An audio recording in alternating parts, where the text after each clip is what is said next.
Good evening. Welcome to the April 13th, 2021 meeting of the Pequannock Township Council.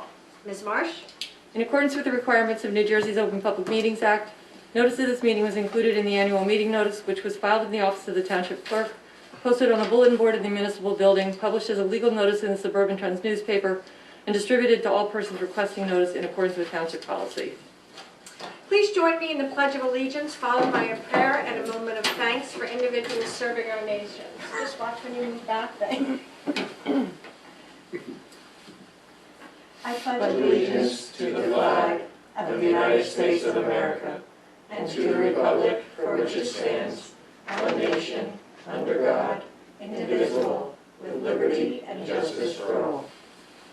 Most gracious Providence, we ask that you bless this governing body with an abundance of wisdom and understanding, so that every deliberation will result in actions which will promote the common good and the general welfare for all the people of Pequannock Township.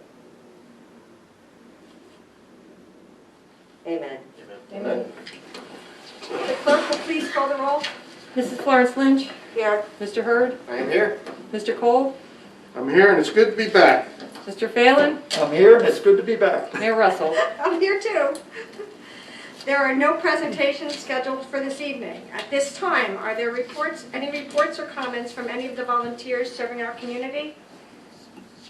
Stacy's like, no.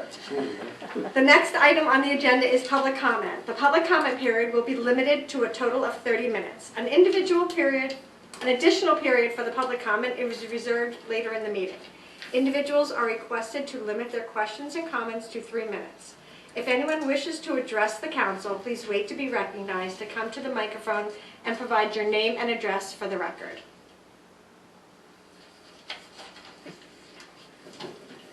Nobody? The next item on our agenda is the manager's report. Mr. Brewer. Good evening. Thank you, Mayor.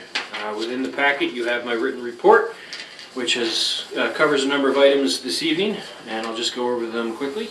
The first item, as discussed at the meeting on March 23rd, there is an ordinance scheduled for the council's consideration of introduction, limiting all aspects of marijuana sale, production, etc.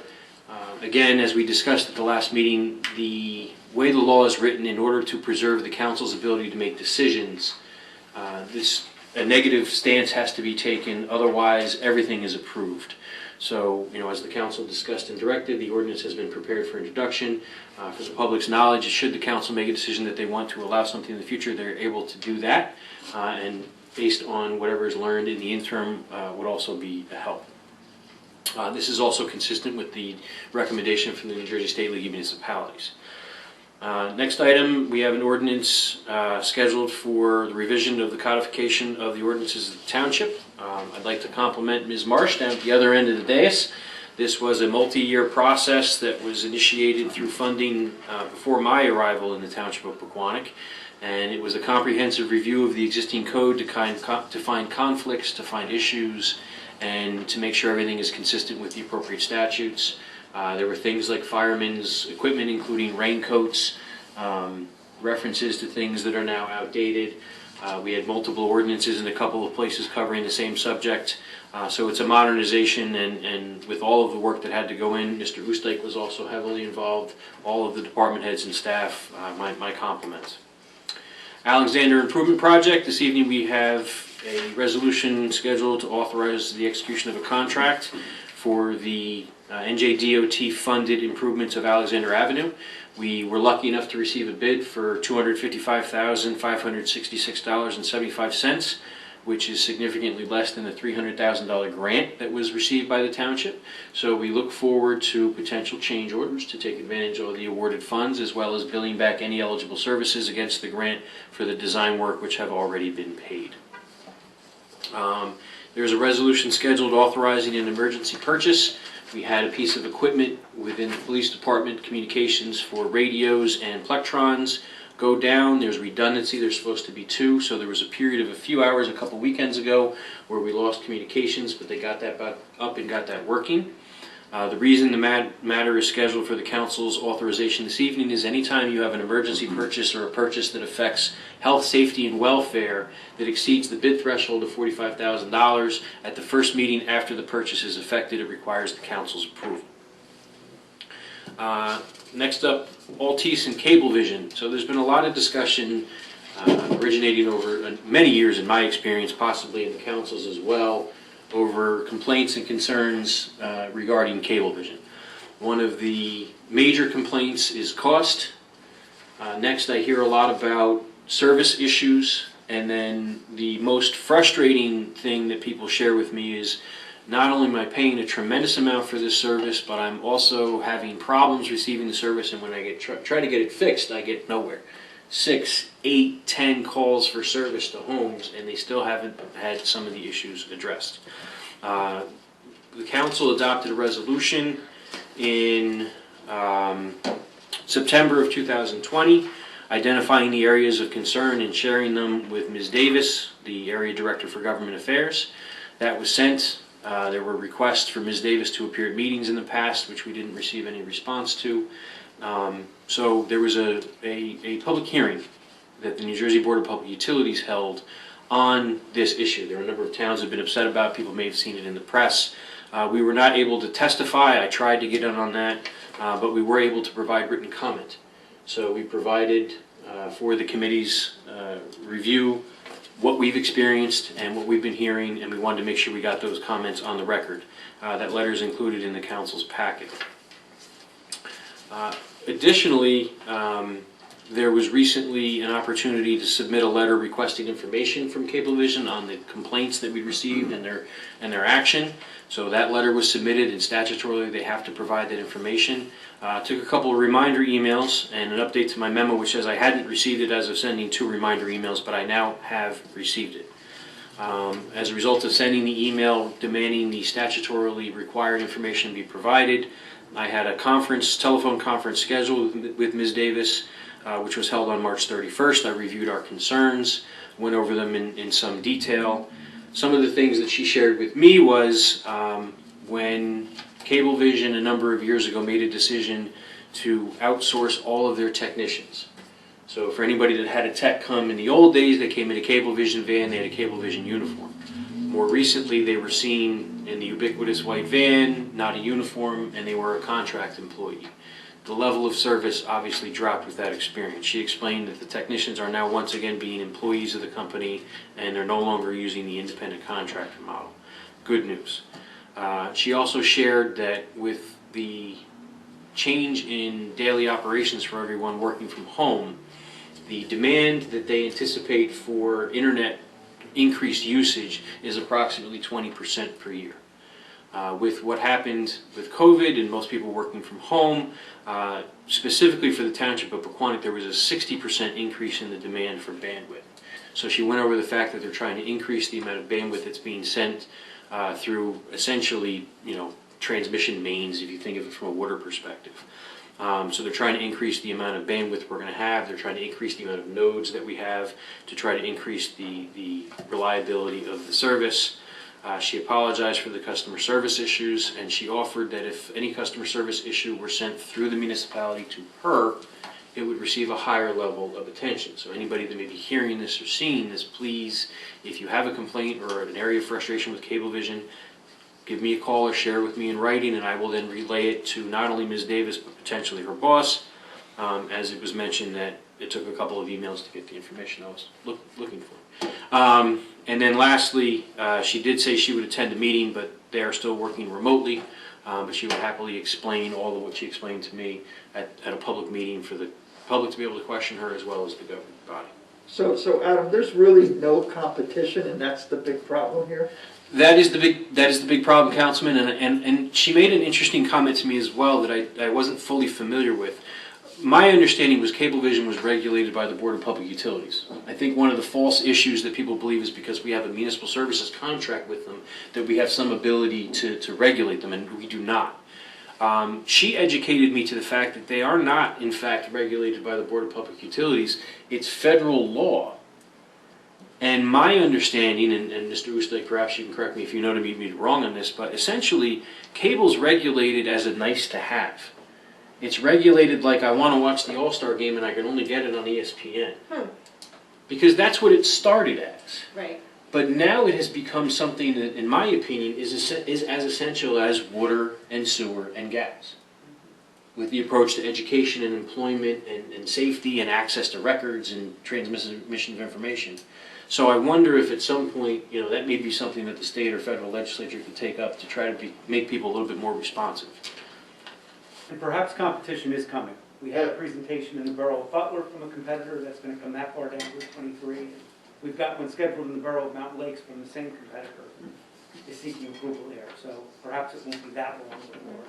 And the council here authorized a competitor from Sussex County to do the build out. I understand, I don't know if it's the same company, but they are working their way down Route 23 and hopefully they will be here sooner rather than later.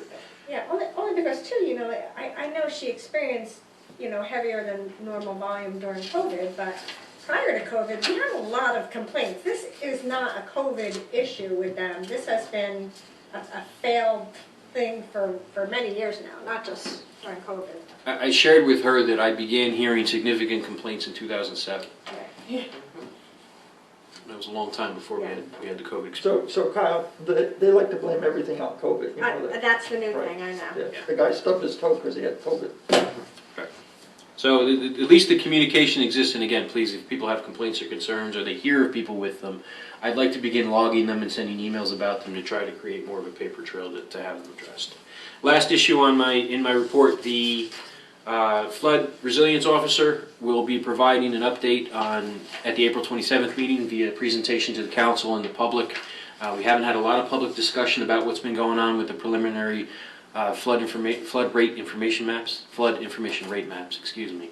But we've been working, staff, professionals have been working significantly with FEMA since the SRP came back last summer to say the maps were not acceptable. We've also have some items scheduled for tonight for the 2018 elevation grant, so there's been a lot of action there. So I look forward to Ms. McCulloch's presentation, and I just wanted to forecast that if anybody was interested and wanted to share it with anybody for next meeting. Unless there's any questions, that's my report. Thank you. Any questions from council? No. There are no public hearings scheduled for this evening. Next on the agenda is the introduction of ordinances. Ms. Marsh? Ordinance number 2020-105 is an ordinance adopting a revision and codification of the ordinances of the Township of Pequannock, County of Morris, State of New Jersey. Mr. Brewer, any comments? No, just once again, thank you, Ms. Marsh, for all the tremendous effort, and my compliments to Mr. Oostek and all the staff that were involved. It was not an easy task. There were many Gantt charts, many spreadsheets, and many emails on the subject. Are there any comments from the council? No, I was going to say, I mentioned this afternoon about how big the code book is. It's huge, but it is on file, I understand, in the clerk's office, but it's huge. Thank you, Carol, for all the work you did, and Yes, Mr. thank Stack, we do appreciate it. Is there a motion to introduce this ordinance on first reading? I'll make a motion to introduce ordinance 2021-05. And I'll second it. Awesome. Roll call? Mrs. Florence Lynch? Yes. Mr. Hurd? Yes. Mr. Cole? Yes. Mr. Phelan? Yes. Mayor Russell? Yes. Next on the agenda is the introduction of ordinance number 2021-06. Ms. Marsh?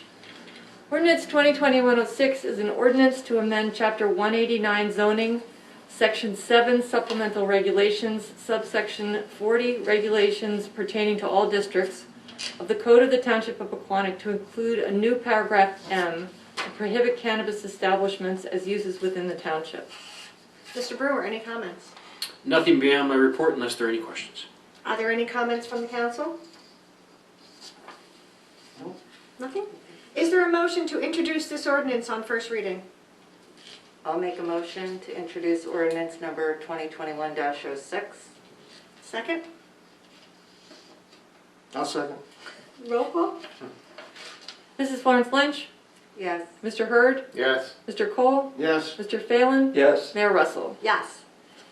Next on the agenda is the introduction of ordinance number 2021-07. Ms. Marsh? Ordinance 2020-107 is a bond ordinance providing for the elevation of flood-prone homes in and by the Township of Pequannock in the County of Morris, New Jersey, appropriating $3,752,000 therefore, and authorizing the issue of $3,752,000 in bonds or notes of the township to finance the cost thereof. Mr. Brewer, any comments? Just so everyone's aware, this is the amount associated with the federal share of the 2018 flood elevation grants for the flood-prone structures, as well as the homeowner's share. The ordinance authorizing the issuance of the debt is there because in cases we have to advance the money and then we recover it from FEMA. As this is now the third year of grants that we're doing with this, we hope not to have to issue any of this. We may have to issue some of it, but we do not anticipate having to issue all of it by any stretch of the imagination. So this is a procedural matter in order to make the grant a possibility, and it is our intention to recover every penny back from FEMA and the homeowners as is required. Are there any comments from the council? Nope. Is there a motion to introduce this ordinance on first reading? I'll make a motion to introduce ordinance 2021-07. Second? I'll second it. Roll call? Mrs. Florence Lynch? Yes. Mr. Hurd? Yes. Mr. Cole? Yes. Mr. Phelan? Yes. Mayor Russell? Yes. The next agenda item is resolutions. Ms. Marsh? Beginning with Resolution R 2021-104, authorizing change order number 2 and final payment for the Kent Place Sewer Extension Project, decreasing the contract with Mesercola Excavating of Plainfield, New Jersey by $10,233.22 to a revised total contract price of $96,510.78. 2021-105, canceling unexpended general capital appropriations balances. 2021-106, authorizing an emergency contract with Northeast Communications for Police Department communication equipment. 2021-107, awarding a contract for the Alexander Avenue Improvement Project to American Asphalt and Milling Services, LLC, for the total contract amount of $255,566.75 in accordance with the bid specifications. 2021-108, authorizing tax office refunds, overpayments, or cancellations.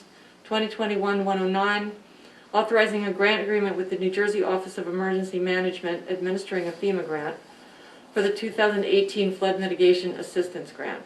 And 2021-110, approving payment of the itemized claims as set forth on the April 8th, 2021 bill list and 2015 FEMA elevation escrow list. Are there any comments on the resolutions from the council? So I have a question. 2021-106, we had just bought all new equipment maybe 5 years ago, and it failed, Adam? I don't know what the age of this piece of equipment was, so I'm not sure when it was purchased, but I know that this is a piece of equipment that was older and failed. Has it been replaced already? It's on the way. It's on the way. I can get back to you with respect to when it was originally purchased, though. I believe this came up when the previous town manager was here. They were gonna expand the, Yes, I remember. and everything got shot down because they wanted to change Brian's office to across the hallway and. Right, but that shouldn't have had anything to do with radio equipment. Yeah, but I don't think that this was part of that. I don't think any of that actually got. Okay, but when we went over to the new system, we changed all the radios in all the vehicles, and I believe we changed the base station, and the ambulances, and the fire trucks, and the portable radios, and we spent a ton of money. So I'm just curious on why something failed. And how old that is. Yeah, I'll do research and I'll get back to council. I mean, it has to be done, I agree. It's just my curiosity on how something like that could fail. Certainly. And then the redundants fail, that's very weird.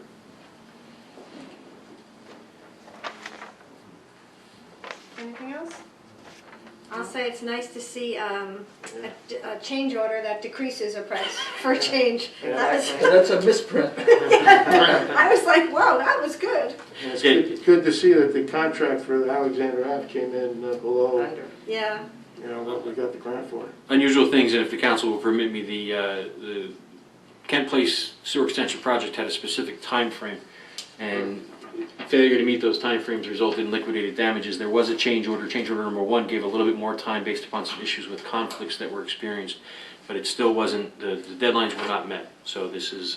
We need to put that in more of our contracts. Yeah. I agree. Yeah, It was a helpful thing in administering in the contract, certainly. that's great. Is there a motion to adopt these resolutions? I'll make a motion to adopt Resolution R 2021-104 through R 2021-110. Is there a second? I'll second. Roll call? Mrs. Florence Lynch, Yes. Mr. Hurd, Yes. Mr. Cole, Yes. Mr. Phelan, Yes. Mayor Russell. Yes. There are no items listed for discussion, nor are there reports or notices. The next item on our agenda is council reports and announcements. Councilman Florence Lynch.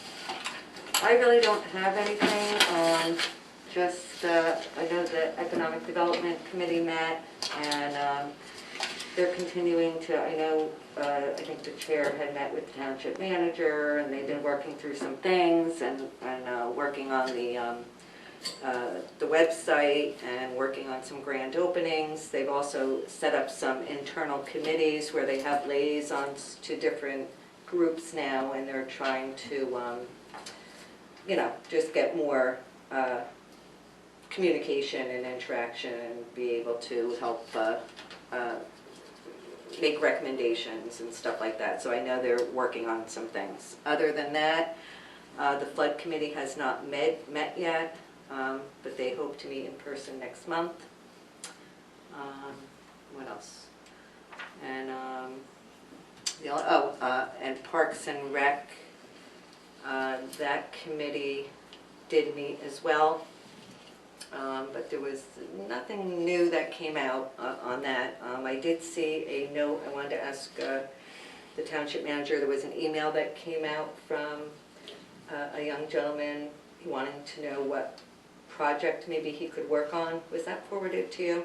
I didn't receive No, it. he had sent that, and I just responded, I told him about the mayor's cleanup in October. Okay. I told him he can join it, but I said if Okay. he didn't wanna wait, he was more than, if he wanted to go pick up some garbage at Greenview, we would not stop him, but I told him to let us know the date, and if we Okay. were available, maybe we would show up and help him. Okay, good. I just want to make sure somebody followed William up on it. Slootmaker, yeah, Yes. it was in my reports for tonight. Okay, no, I don't really have anything else. Thank you. Councilman Cole? Planning board met on April 5th. Marsh Pipe will be taking down a smaller building on their property and replacing it with a much larger property. There was some conversation regarding making sure that the fire apparatus would be able to still maneuver around in the back, and they said absolutely no problem. There's more than enough space. It's like a 14-acre track. So that got approved on planning board. There was also a resident that came from Cameron Road for a possible subdivision. That resident told us what she had planned on doing, and we told her to go get your engineer and your attorney and come back to the planning board. That sounded like something that we may consider. Company 2 met on Thursday, April 8th. Company 1 met on Friday, the 9th. Both companies did a fantastic job. There was a very difficult entrapment on Route 23 2 or 3 weeks ago, and they both companies handled it very well, getting the patient out. And last that I knew, the patient was still in the hospital and was expected to recover. That was that rollover? No, this guy got impaled by heat. Oh, yeah. So, I heard about that. Company 1, there has been a lot of ongoing saga with cars trying to pass the fire trucks at the fire department when they're coming back from a call. The chief has spoke to both the police department and the DPW, and they are working, the three of them are working on possibility of additional signage and possibility of striping that area. Chief Bell said it does get a little dangerous, when they are trying to back up and someone's trying to pass the truck. So they met with Sergeant Lyon, the supervisor of traffic division. He's looking in for some sort of possible remote signage that can be lit when they start backing up. So more to come on that. Company 1, I'm trying to read some of this stuff here. Company 1 donated gear that was delivered, I don't know if you saw it in the paper, to the Coker Fire Department in Alabama. There was a number of fire departments in Alabama that got hit by a tornado and lost just about everything. They were very happy to receive It started in Sussex by the Space gentleman. I think he's an assemblyman. Assemblyman Parker Space. Yeah, Parker Space, and a whole bunch of fire departments from New Jersey. There was a whole tractor-trailer load of stuff that went down. So Company One did donate some of that stuff. So that was a great, great PR event for them. And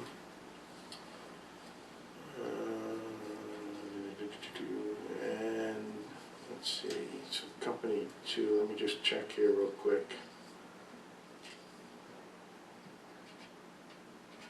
Nothing really from Company Two. They did want me to, I'm going to refer the chief to the township engineer, because with the 2 pads going up in front of Stop and Shop, he had a concern about the fire hydrant that is near the trailer place on the side. He just wanted to make sure that they still had access for that. So I'll tell him to reach out to Engineer Russo. And that's it. TVSA will meet tomorrow, April 14th. That it may be, you know, they're considering going back in person. Tomorrow is a Zoom meeting. I'm not sure if the following meeting will be in person, but Company One, getting back to the fire departments, Company Two did meet in person without a Zoom, and Company One said that last Friday was going to be their last Zoom. Everything else will be in person. And that's all I have. Thank you, Mayor. Thank you. Councilman Phelan. I don't Put this back on. Nothing? Hey, I don't have anything, but it looks like life is returning to normal. Exactly. Councilman Hurd? Thank you, Mayor. I did not have an open space meeting. Let's see, I've got a couple of things here. And a really weird echo in these little glass enclosures that we're in. Anyway, so Pequannock First Aid Squad, they had a total of 62 calls. 1 was mutual aid Butler, and then 16 took care of Cedar Crest. To build on what Councilman Cole was saying, there was an event, and we went over this actually last night at our meeting, and it was very interesting. I don't think we realize how much that our volunteers actually do on a daily basis. And I mean, we're talking about taking care of people, but also saving lives. So that car, or that event that happened, the gentleman inside was impaled. And if it wasn't for our police securing the scene, Company One and Company Two helping to literally cut the roof off of this car and cut the doors off this car, and our Pequannock First Aid Squad stabilizing this person, they literally cut this impalement, this rod, down to 3 feet. They transported this person to Morristown Memorial Hospital. That's like 30 miles from here. They stabilized this person, they transported this person, and 10 days later he walked out of Morristown Hospital. So remember, all these people are volunteers. They're doing it on their part-time. These are our neighbors, our friends, the people that we see at Quick Check in the morning. And again, it amazes me. I want to thank every single one of you guys. If it wasn't for you, as I said, if we don't have police, if we don't have Fire Company 1, Company 2, First Aid Squad, we don't have a town. It doesn't matter if we have, you know, paved streets or plowed roads or great ball fields. If it wasn't for them, so again, kudos for everybody. I really do appreciate it.